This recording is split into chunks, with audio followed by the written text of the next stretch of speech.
masters of ceremonies.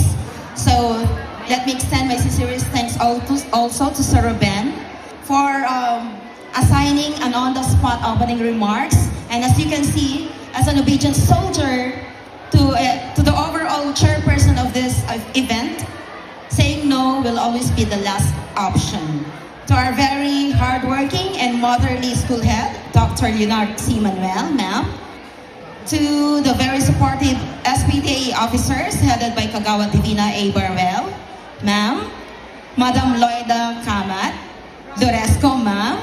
And of course, our barangay officials headed by our captain, Barangay Captain Norman Q. Dalope. With us tonight is Kagawad Margarita Ferrer-Baya, ma'am. Good evening po.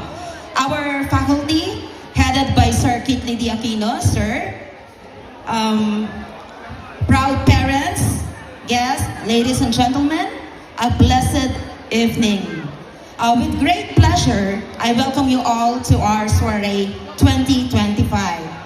This has always been anticipated by everyone, and as you can see, it is very evident that you are all in your dashing gowns and suits.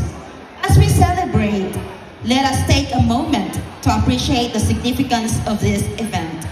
I extend my deepest gratitude to the parents, SPT officers, and faculty in the preparation of this event and your unwavering support and guidance to our students. Your commitment to their growth and development and your involvement only show that you love our dearest Matik-Matik National High School. I would like also to thank our distinguished guests for gracing us with your presence. Your presence elevates the excitement and joy of this very special moment. Finally, let us embrace the fairy tale and magical evening that this soiree will offer.